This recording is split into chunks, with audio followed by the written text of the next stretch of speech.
welcome you to our 39th annual conference.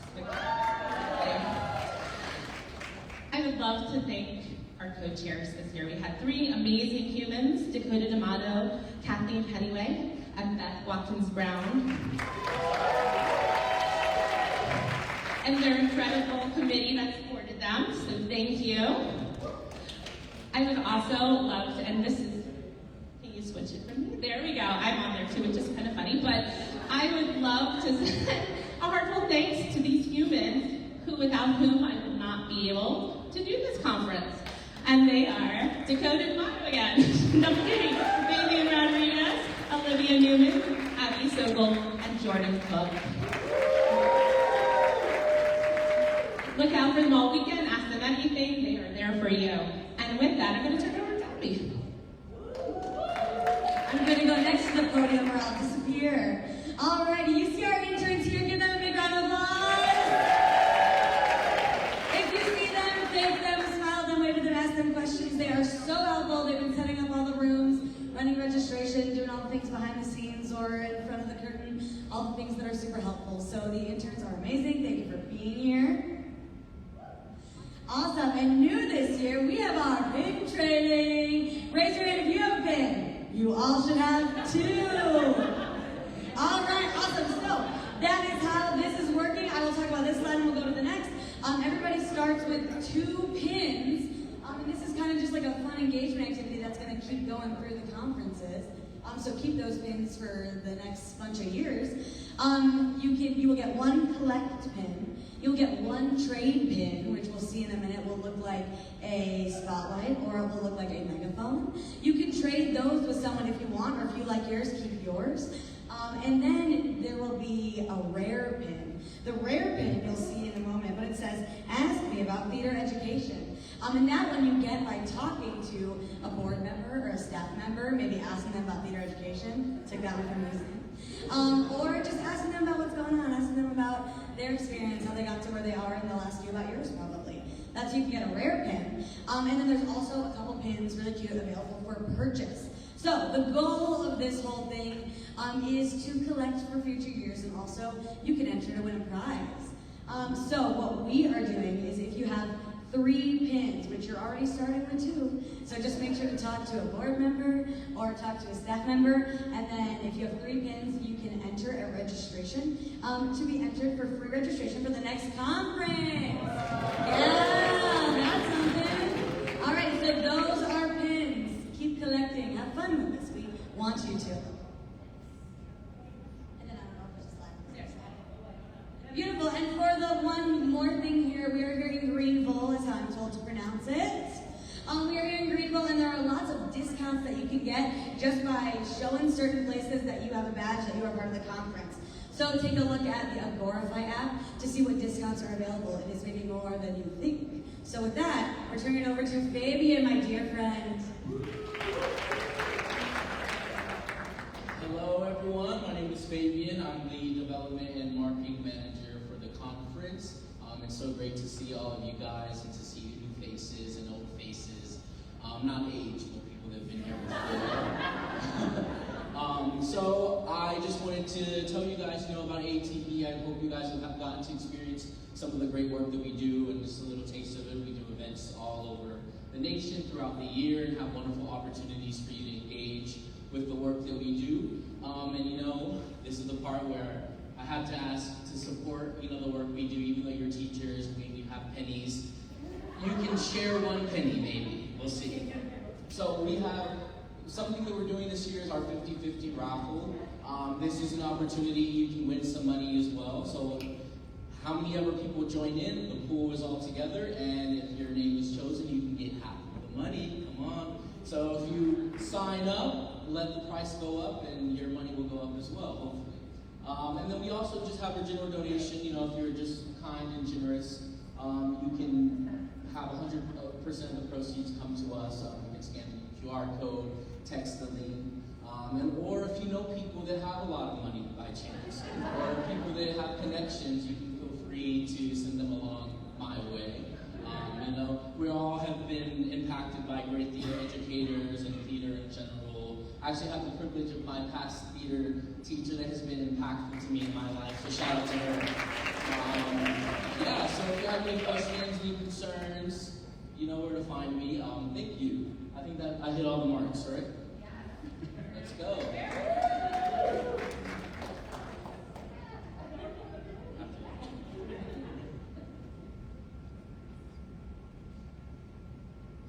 Not y'all expose it. Okay.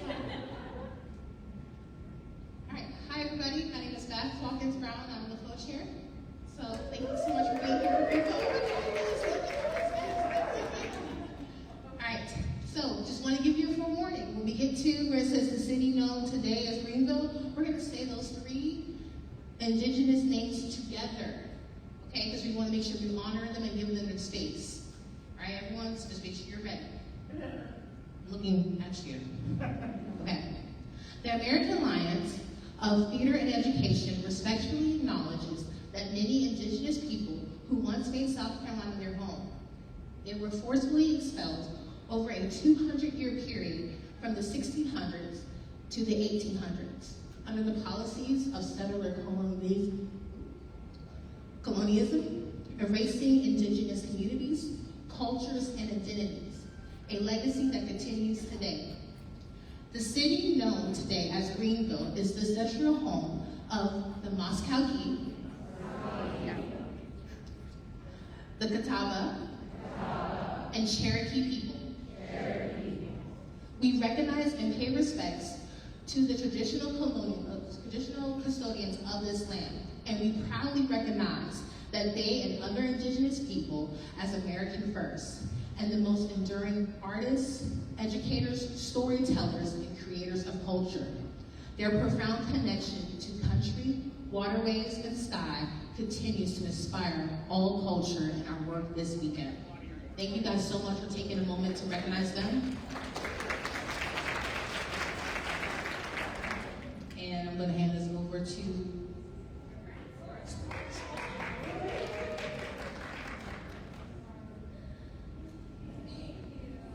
Hello.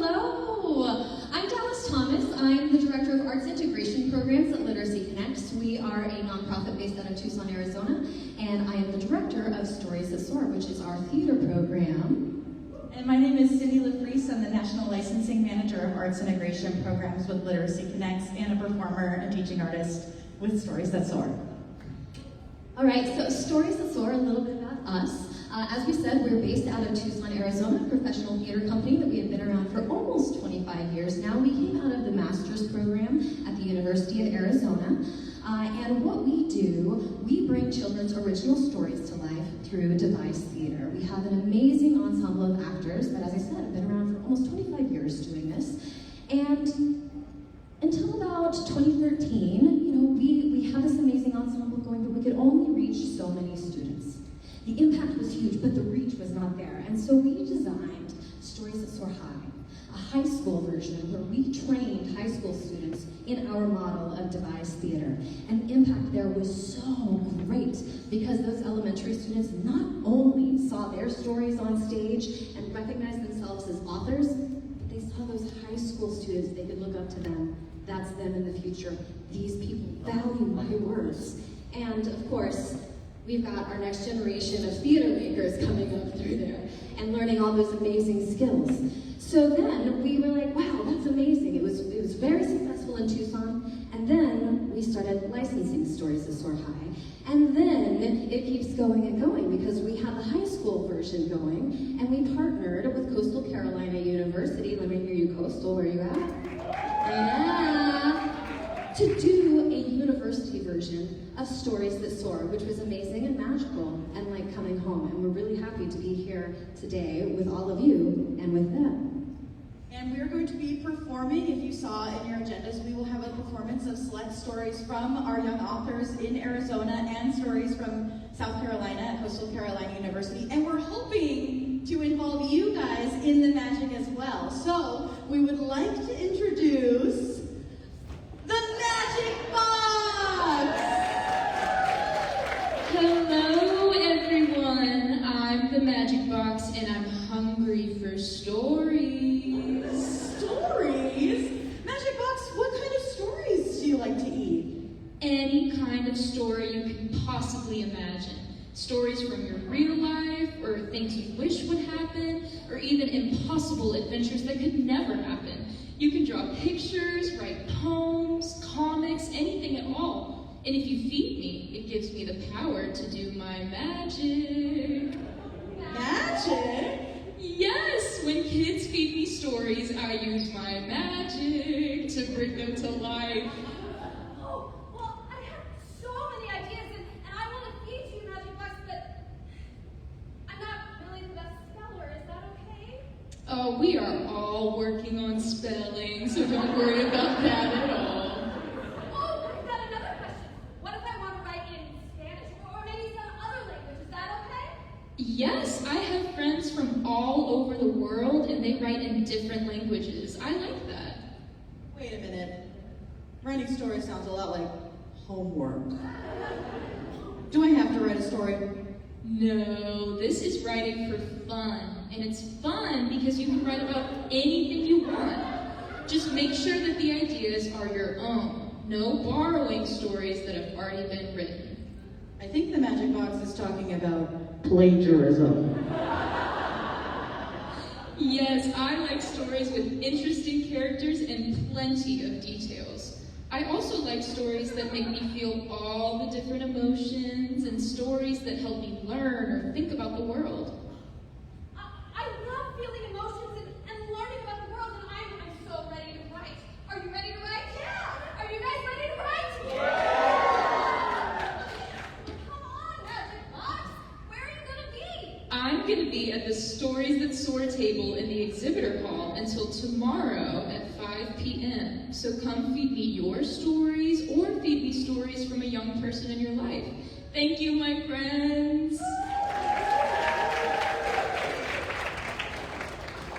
Thanks, guys. Let's go, Magic Box.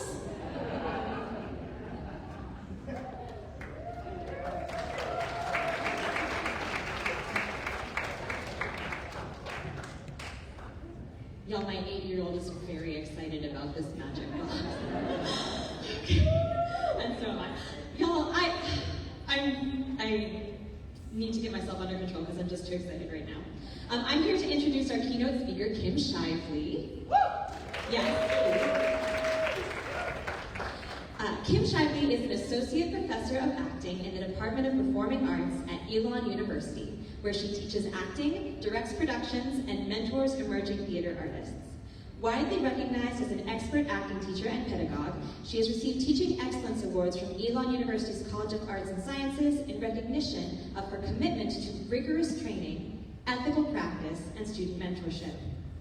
She's the co-artistic director of Piedmont Shakespeare Company, a professional theater company launched in 2025, serving the Piedmont region of North Carolina, whose mission is to provide accessible, high-quality classical theater while creating professional opportunities for regional artists and emerging performers. She is also guiding faculty with Theatrical Intimacy Education and works internationally as a theatrical intimacy educator, choreographer, and coordinator, leading workshops and trainings for universities, theater companies, and professional organizations around the world. Her work focuses on integrating consent-based practices into actor training, rehearsal processes, and performance pedagogy. Her research and writing have made significant contributions to the field of contemporary actor training. She's the co-author with Amanda Rose Villarreal of The Theater Artist's Guide to Consent-Based Pedagogy, a text examining ethical practices for teaching and directing young performers, and offering adaptations of TI's best practices for working with minors. She is also the co-author of Applied Meisner for the 21st Century Actor. Her scholarship also includes publications in the Journal of Dramatic Theory and Criticism, the Players Journal, Methods, Theater Topics, and among others. Beyond the classroom, Kim maintains an active career as a director and theater maker.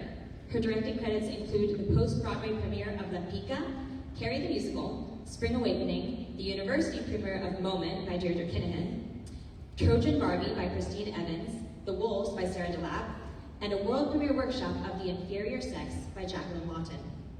She's presented research and led workshops internationally at venues and conferences, including the Berlinale, ATHE, the North Carolina Women's Theater Festival, and SETC. As a performer, Kim is a member of the Actors Equity Association and SAG-AFTRA and has worked professionally in theater, television, commercials, hosting, and voiceover. I've had the privilege of learning from Kim and her colleagues at TIE in several workshops and as part of TIE's Educator Advocate program. And I am in awe of her research, her pedagogy, and her dedication to consent-based work with young people. I cannot overstate the impact that Kim's work has had on my own teaching practice, and I'm so thrilled that you all get to learn from her today. So without any further ado, Kim Shively.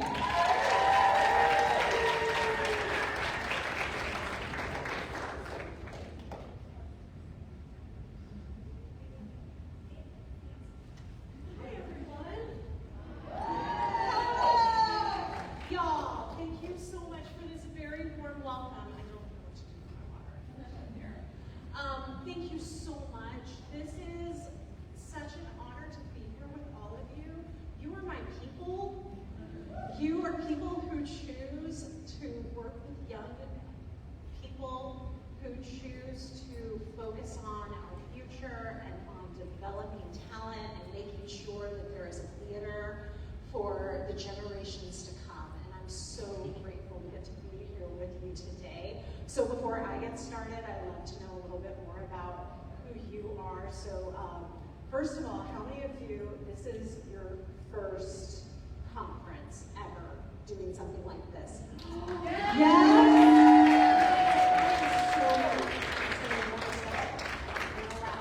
That's amazing, you made it! And everyone else? How many of you loved camp when you were little? And how many of you, you come here because this is like camp? Yes! I went to my first educational conference almost 10 years ago, 9 years ago.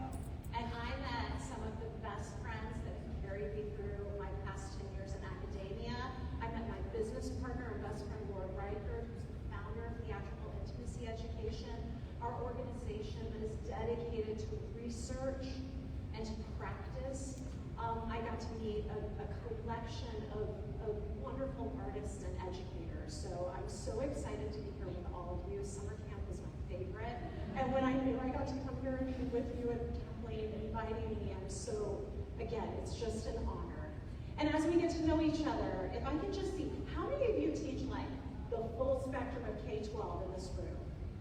Yes, oh my goodness. Y'all, those are the superstars, the jugglers, the people who work with all of the age groups. How many of you, your specialty, or you just spend time with grade school? Any grade school people in the room? We've got just a few. Thank you so much. They are so much fun and require endless amounts of energy. You are amazing. How many of you, where are my middle school teachers at? Yes, come on, middle school. That is my beloved age. I love middle school. I teach college now, but I was talking earlier and sharing that when you teach college, you're basically teaching middle schoolers with hopefully better penmanship and much better skills sometimes. Still can be a little bit of a hostile room. And then where are my high school teachers? Yes. Yes, thank you. How many of you work in public school? God bless you. Thank you. How many of you work in private school? Excellent. So glad that you're here. How many of you are working in organizations outside of educational schools? Yeah. Excellent.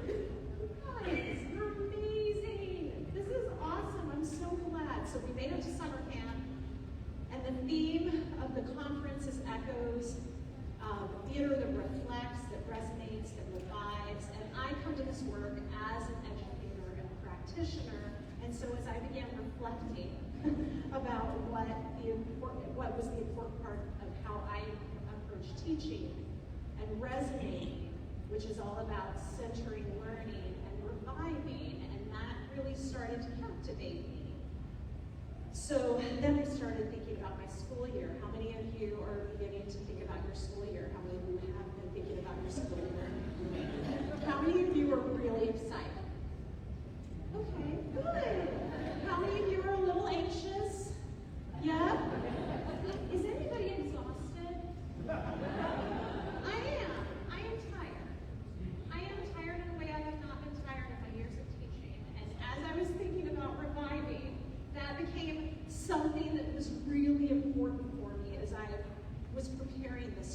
today, I want to encourage you in the good work that you are already doing.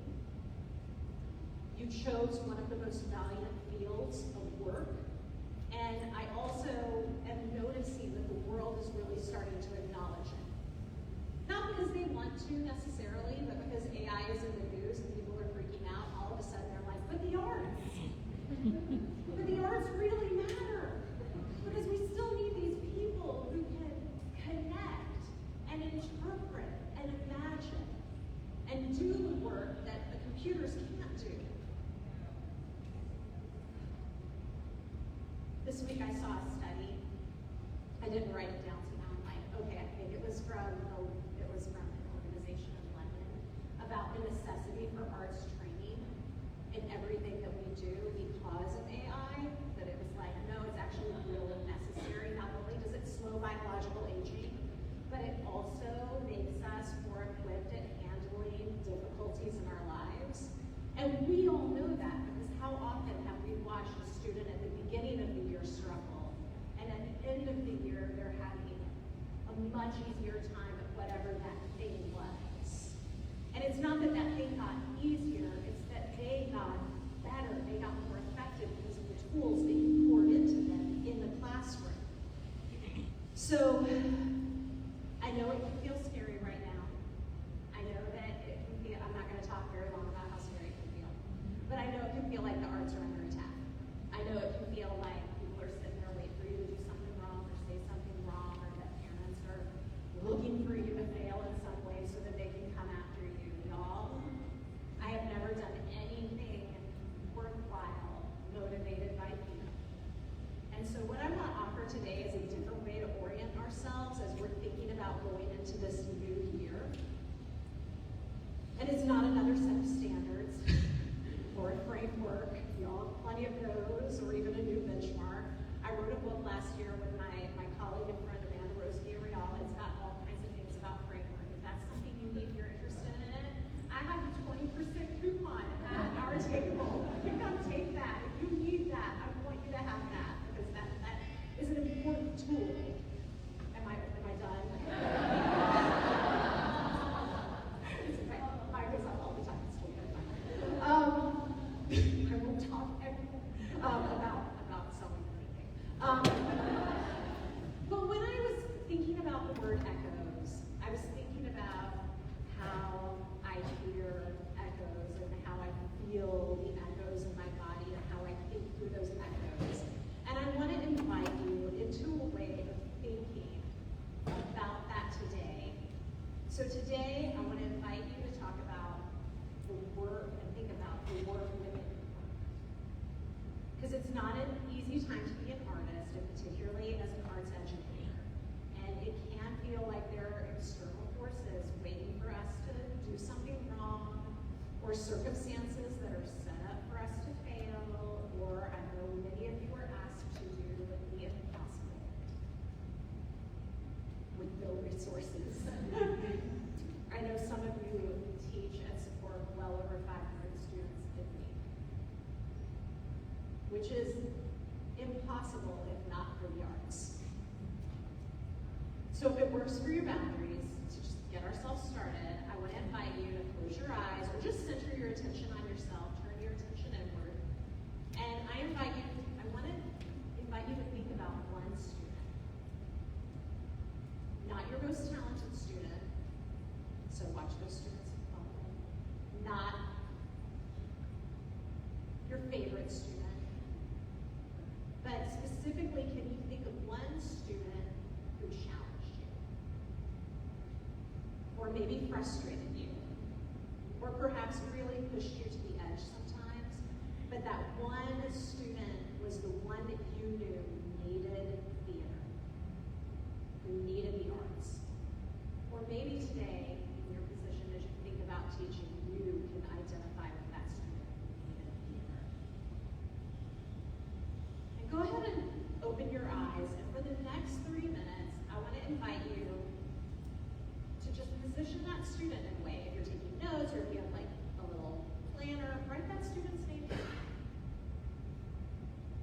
And that student is going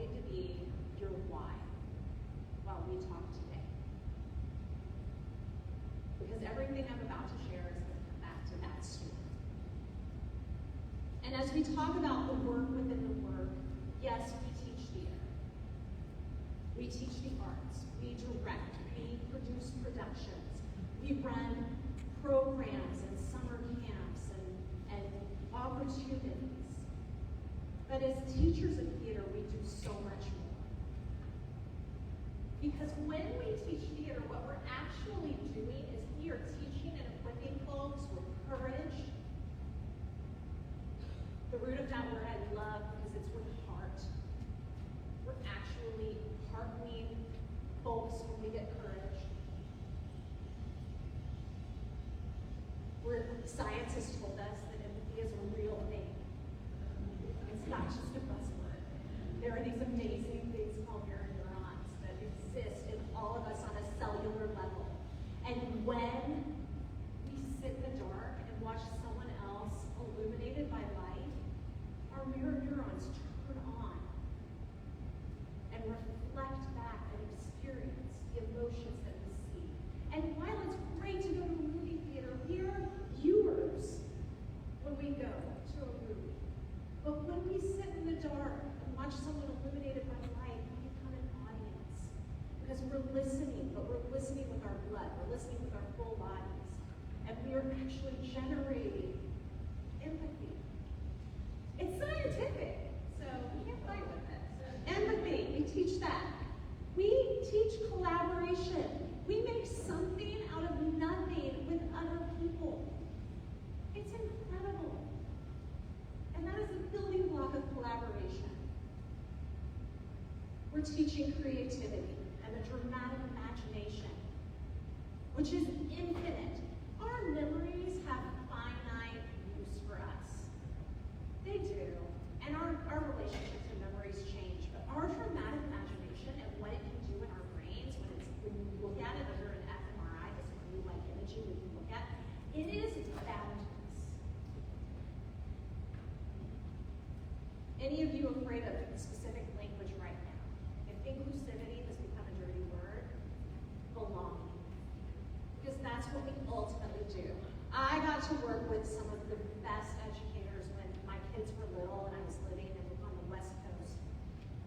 And this amazing early childhood educator that was mentoring me taught me that the main purpose of early education until second grade is simply how to make a friend, how to keep a friend, and how to be a friend. Those are the building blocks of belonging. And I'm guessing that most of you in this room, that is what you are teaching every day, is how to make a friend, how to keep a friend, and how to be a friend. The building blocks of belonging. Vulnerability, which is not a dirty word, it's our superpower. It's the necessity when we are actors, when we are storytellers, we use our bodies as storytellers through dance or singing. We're teaching failure. I like to think of it as science, again. I don't know if it's because my dad was a doctor or I just like playing dress up, but if I could, I would give out lab coats to all of my students on the first day of school because I want them to think about the acting studio or the dance studio as a place where we experiment. And we are also, we're not looking for like the perfect. We're going to talk about how perfection is the enemy of creativity and art. But we're looking for what doesn't work, what might work, what components do we need to put together. Failure is amazing. It's an incredible gift. It's an incredible learning tool. But how are we defining it? How are we talking about it? Because words only have meaning when we can agree on like what they mean, right? They're just busy makers. They're symbols. And until we agree about what those words mean, so failure for me is actually a really positive thing. We practice communication every day, and all the forms of communication, not just words. And finally, the theater, I think, is the best place. Theater, dance, music, visual art, that is where I learned resilience. That is where I learned gratitude for being able to do something and make a mistake and learn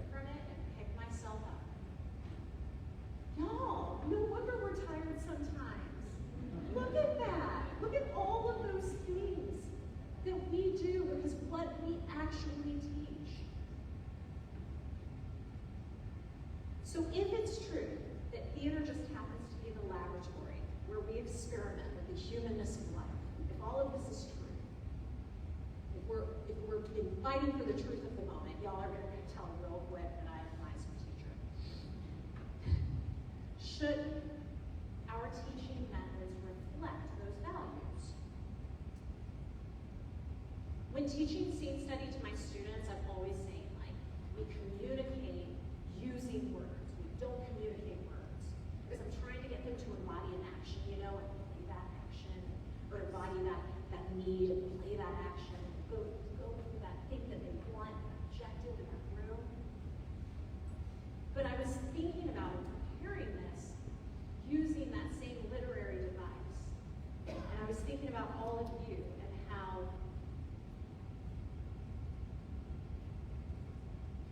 we don't teach theater. You're like, yes, I do. That's what that's literally my description. But we are really teaching and building people through theater. A few years ago, I started to have a conversation with someone, and they were like, what do you want to do, though, with your students? What's success?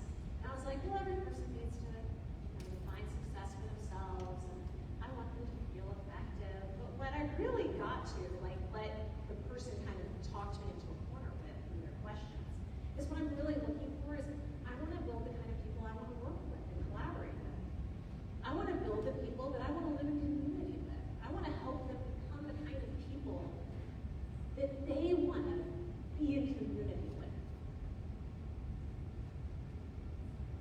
So today, I'm going to share 3 principles, because you know I grew up in a Southern church, so we've got to have 3 points and drive it home. No, 3. It just shake out to 3 principles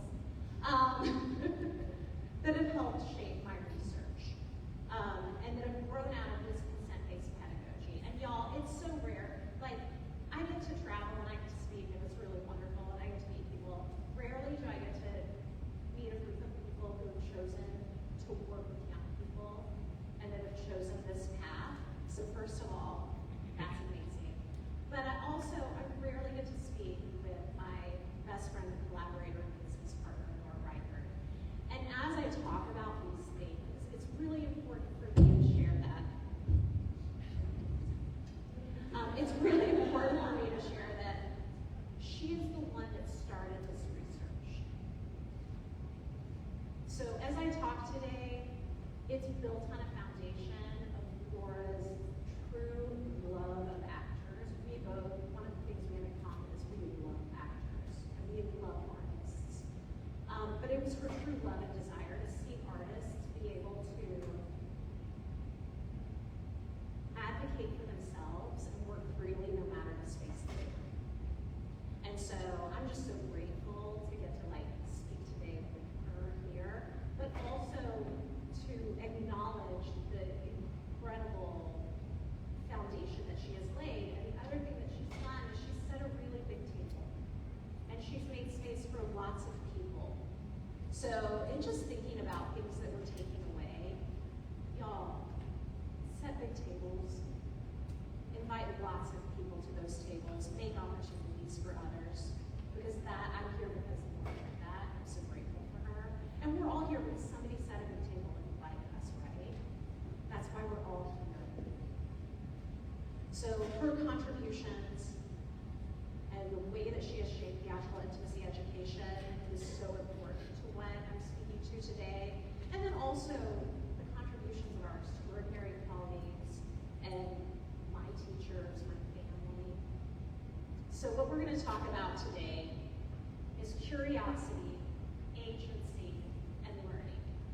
This is how I'm orienting myself. And I'm real big into every 3 months I sit down and I take an inventory. Take pictures of the slides, go for it. And I want to start with curiosity because I've become obsessed with curiosity in the past few years, because curiosity for me has changed everything. But it can be really hard because there's this expectation that we as the teachers should have all the answers. if you're like me and you were born in the 1900s, we grew up really in teacher-centered spaces, right? In director-centered spaces, in places where the leader had the answers, and we all fell in line behind those answers.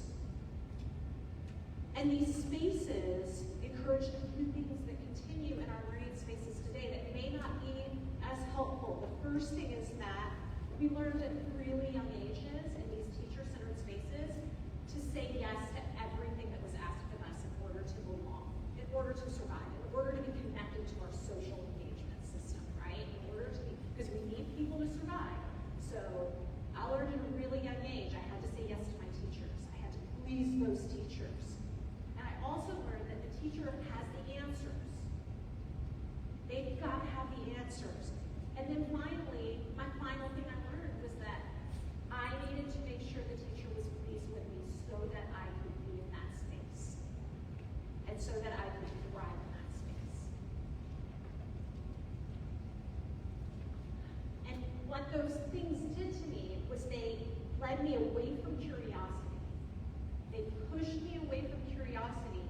And in a world where a lot of our battle for curiosity is against those like numbing devices in your hand and your pocket, you maybe taking notes on it, that like computer thing in your hand, right? That numbing device. Curiosity is the key to overcoming the ways in which that numbing device is taking our attention and taking the attention of our students. That requires that we have to lead with curiosity. That's the easiest way. That's the only way that I've found to being able to move in spaces and lead not from a place of fear and needing to have all the answers or needing someone to be pleased with me, but rather, again, to lead with curiosity. And what I found is that when I lead with curiosity, it actually starts with the student rather than the work. Because again, I'm going to talk about the work. It does all lead back to the work. But we have to start with the student rather than the work, because again, the work is the vehicle for something deeper. So part of that requires that we start to look at how we're shaping our spaces. Is your space a product-based space? There's nothing wrong with it, y'all. I have a nonprofit theater company. Our performances are free. So, you know, when we're making decisions sometimes and we don't have the money, I'm like, it's free. Like, you know, they're not paying for it, so. But it still is a product. We've got a product at the end. But I was raised and programmed and trained to ask, how do I make the scene work? And as I've been pushing myself to love process and to really become obsessed with curiosity, I started to ask more, what does this student need? Or what is this student experiencing in this moment? What is getting in the way of learning? What is getting in the way of our process? That means I have to address my own assumptions, kind of get those out of the way.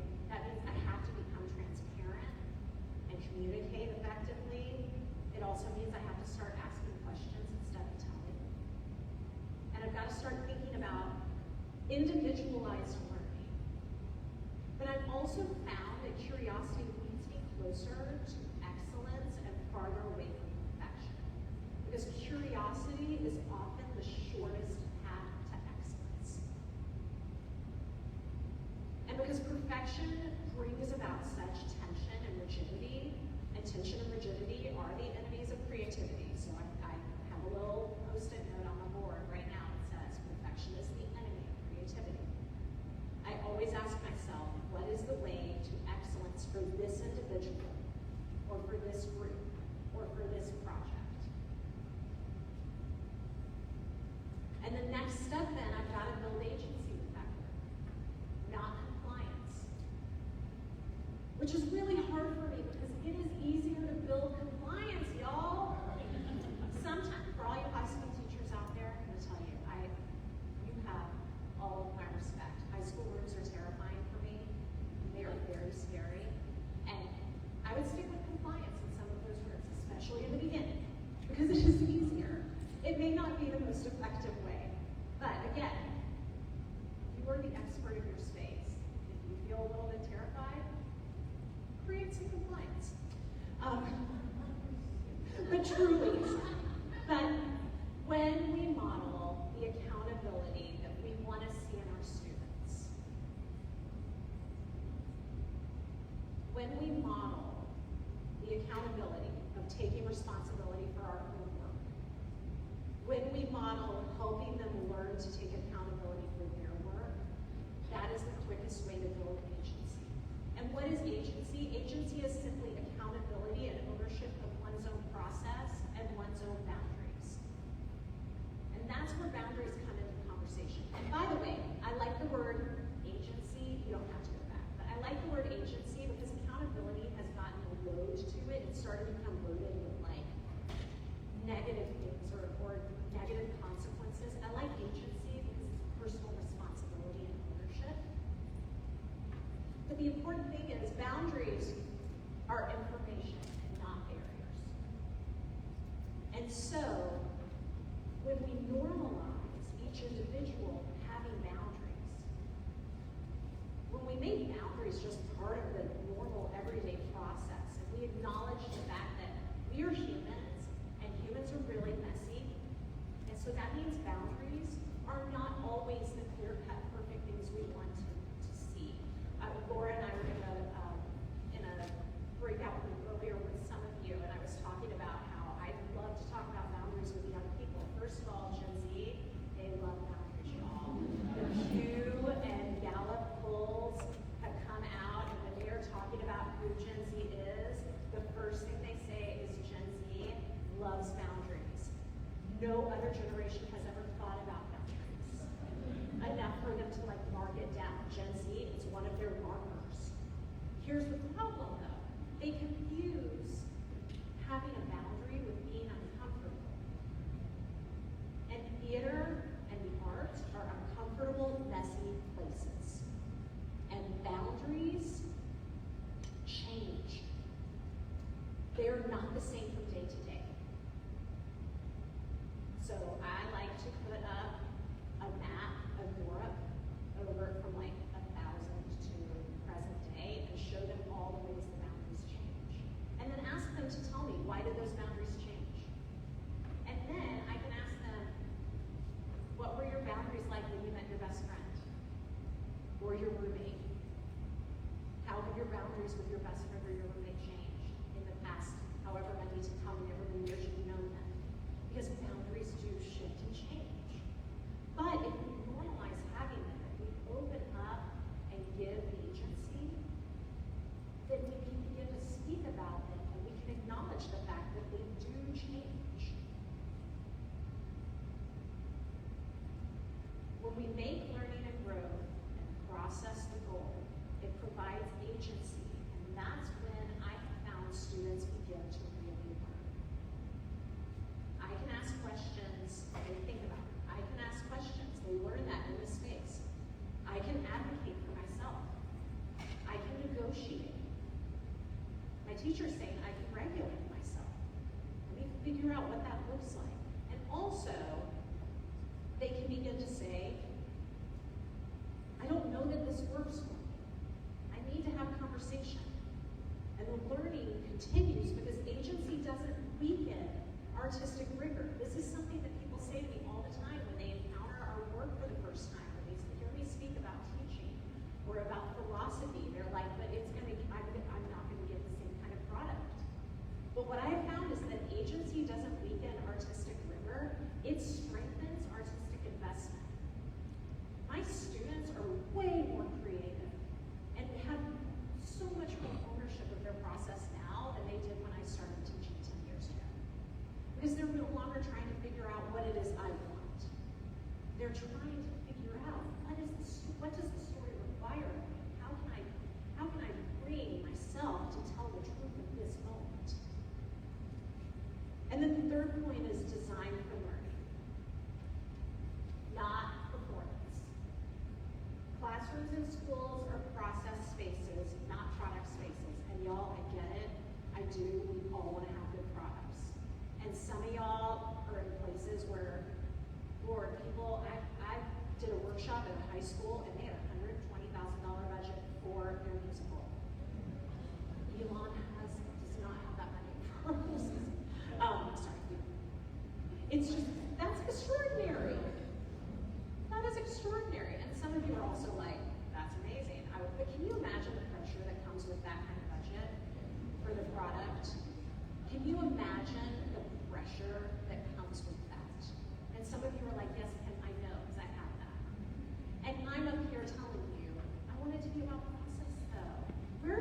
two things live, and this is where design becomes so important.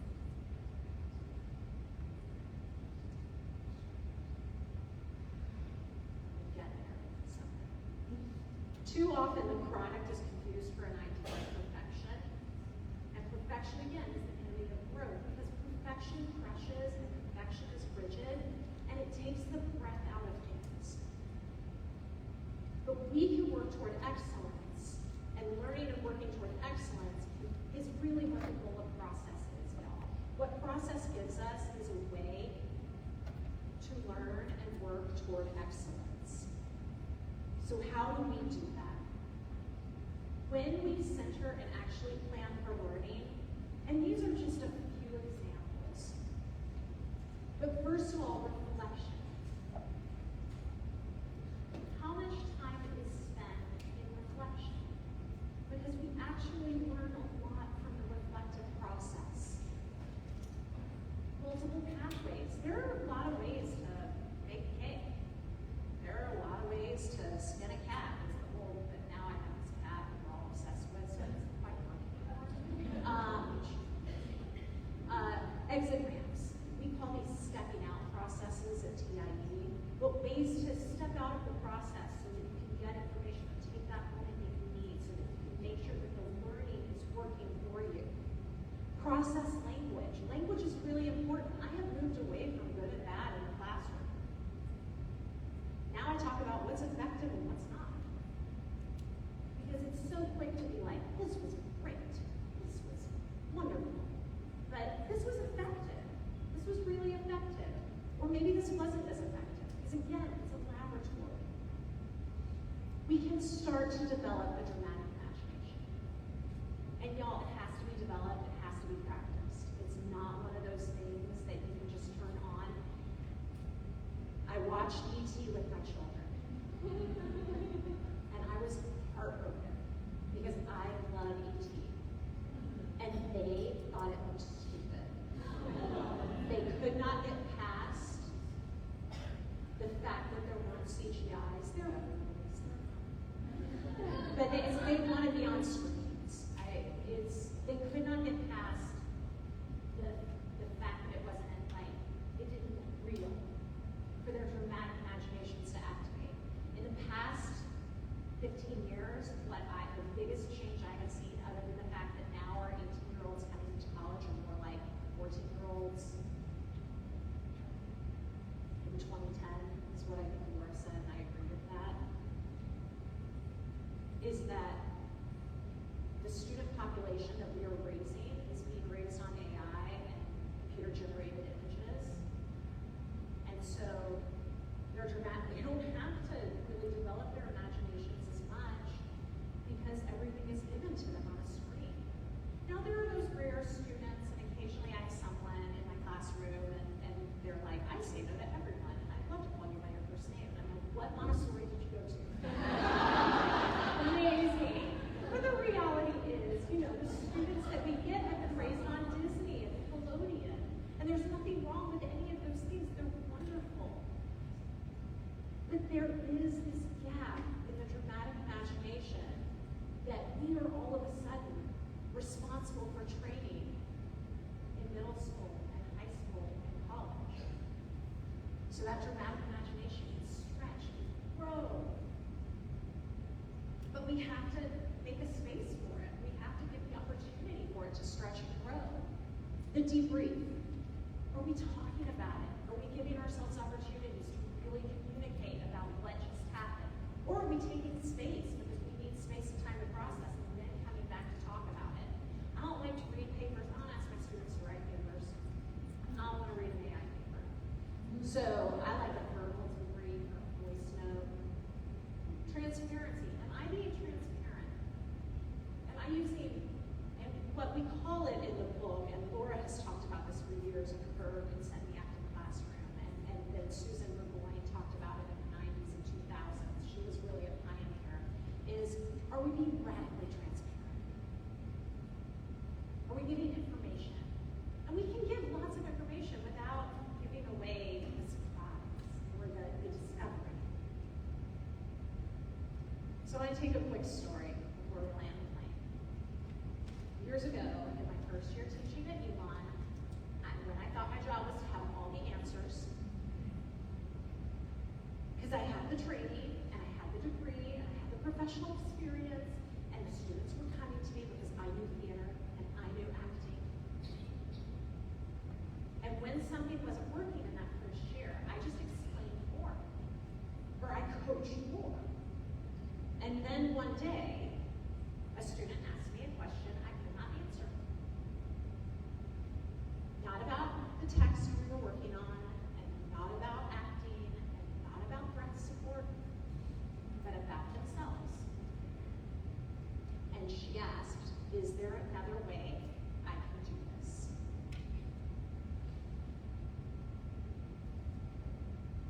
And my brain went offline for a moment, and it searched for the answer.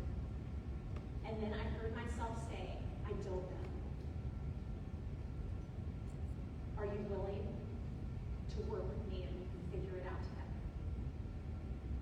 And that moment changed my teaching, because in that moment I realized my students weren't looking for someone who knew the answer. They were looking for someone who was curious enough to help them discover the answer for themselves. Another time a student came to me at 10 p.m. at the end of a 6-hour tech dress during the pandemic, where we were all in masks. And I was exhausted and emotionally spent, and y'all remember what it was like when we were teaching during the pandemic.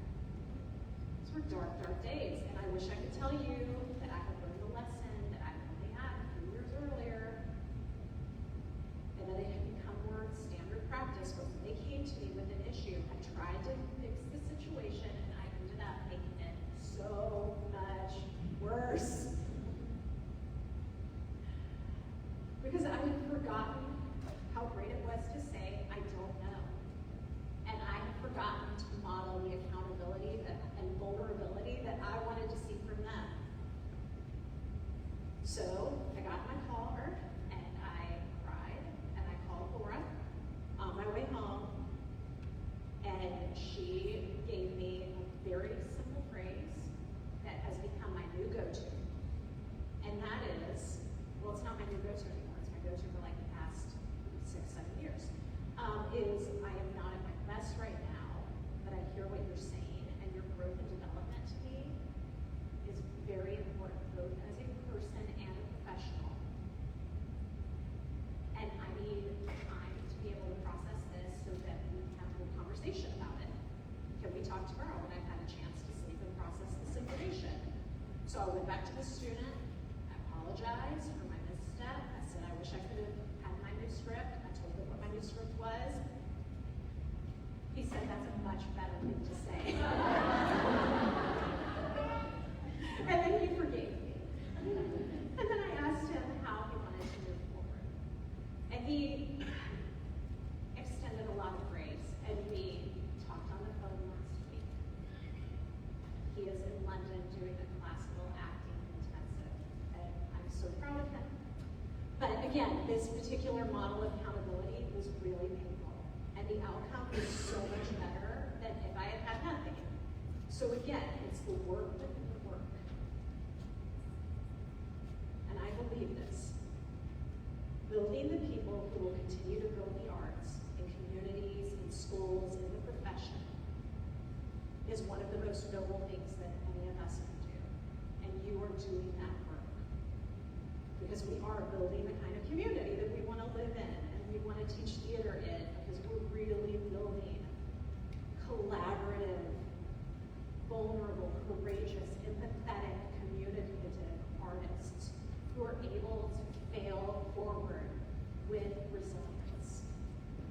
Which means we get to practice collaboration and vulnerability. You can go back. Go back just one thing. So, I came up with this little pithy way to end, thinking about these 3 things that I use as a framework when I'm sitting down and taking an inventory, which I do like twice a year, 3 times if I'm really like on my game. Because I know it can feel like a lot, but it's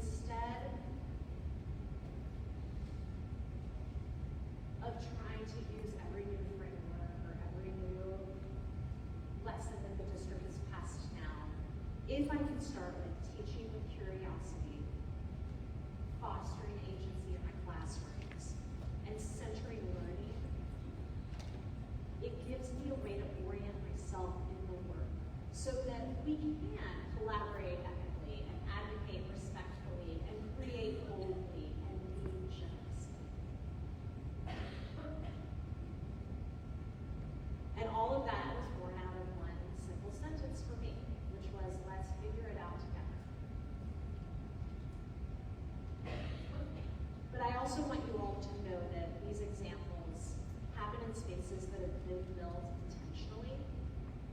Learning-centered spaces are built when we do the work within the work. And it's not just all planning.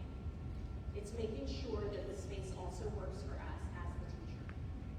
So your boundaries matter too, as I said to my high school friends out there.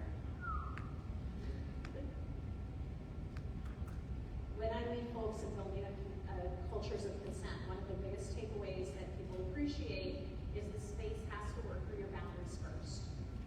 So enter carefully, but remember that it isn't just about staging close relationships or working with minors, and it's not about the one rehearsal. It's about preparing young artists to enter into an industry or to enter into their communities and to live their lives well. My home institution, Elon University, often thinks of itself as fancy. It does. And our students have had some success in the industry, and so often the programs will say, we are preparing our students for the profession. But over the past few years, everyone's saying that out loud, what I say is, I am preparing them for much more than a professional career. Because I hope that I'm preparing them to collaborate ethically, and to advocate respectfully, and to create boldly, and to lead generously, and to recognize the humanity in every room that they enter, whether it's rehearsal, theater, classroom, or standing in line at the bank. Do people still do that? Still do that. So everyone, if you wrote down that name, take a look at it now, or if you're just thinking back to that person that needs theater. Because here's the reality. They're probably going to forget the warm-ups that you do in the room, and they may forget the improv exercises. They'll even forget some of the productions they've been in or the scenes. Maybe they never even learned the words for the scenes, so they don't have anything to forget. It might be true. But here's what they won't forget. They're not going to forget what it felt like to learn in your classroom. And they're not going to forget whether or not they belonged. They're going to remember whether they mattered, whether their voices were welcome, and whether they learned that they could trust themselves. Because theater education has always changed lives, not because of the plays and the productions, but because of the people who taught them. Every day we're asking students to step into someone else's story, and today I'm asking us to step more fully into our own, to become the educators that we once needed, and to build our rooms and our spaces that we are leading, where learning comes before performance, and curiosity comes before certainty, and every student understands that their voice, their boundaries, and their humanities are not obstacles to great art, but they are the foundation of it. Because the work within the work has never just been theater. It has been people. And you are people that I am so grateful to have gotten to spend this time with. Thank you for listening. I'm happy to answer any questions that you may have before a little bit of time left. Thank you so much.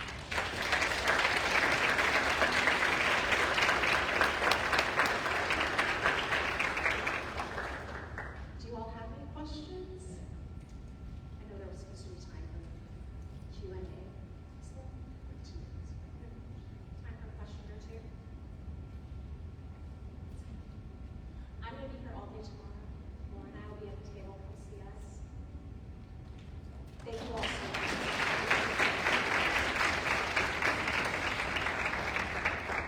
One more round of applause for the amazing Kim Riley.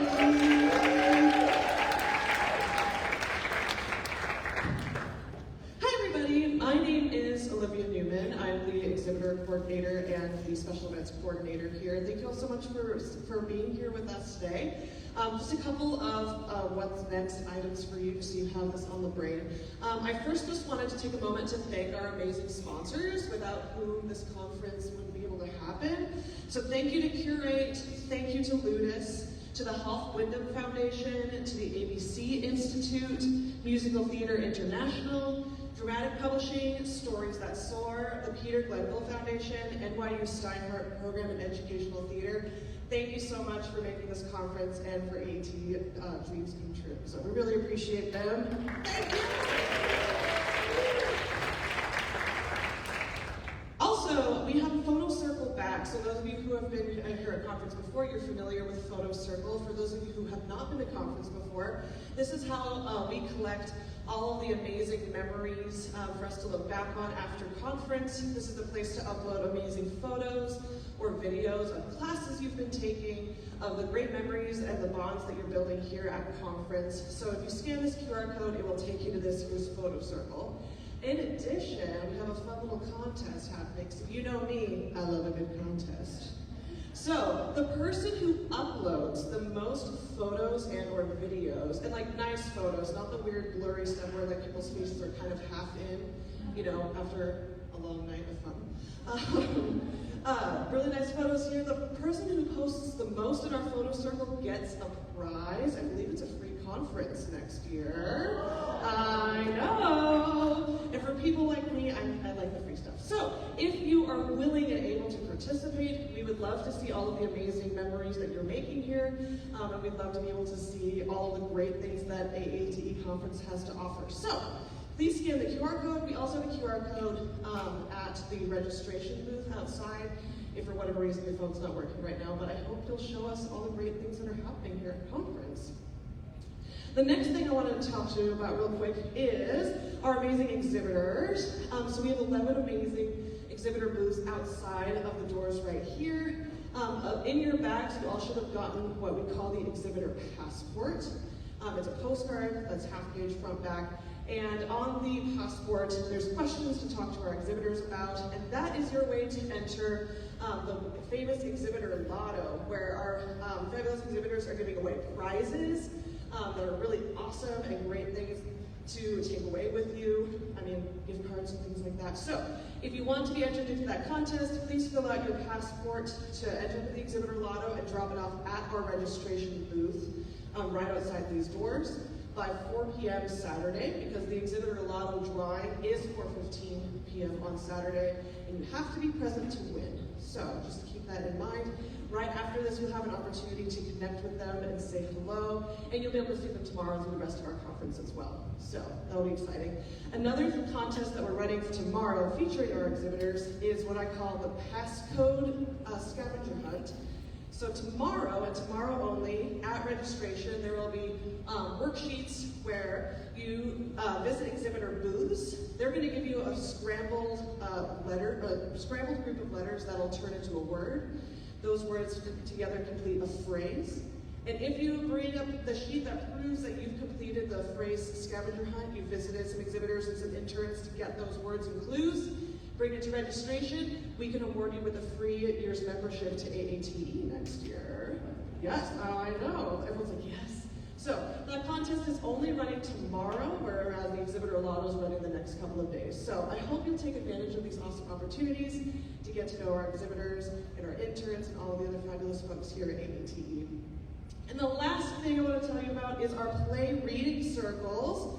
They are back this year, which is exciting. So tonight at 7 p.m. at this oval set of chairs right outside these doors, Youth Plays is hosting a play reading circle tonight. And we are going to be featuring excerpts from Winnie the Pooh by Jacob Spruce and Almost Mary from our Charlotte B. Sharpening Award winner, Claudia Haas. So, I hope you're going to be willing to join us for that exciting event this evening. Tomorrow, Dramatic Publishing is hosting their play reading circle at 11:45 a.m. And they're going to be featuring some amazing titles as well. So I hope you'll be able to be there to join us and to discuss with your fellow conference goers. Sorry, I know I just talked a lot, but thank you all for being here. I hope you have a great rest of your day and the rest of the conference, and we'll see you again here on Saturday.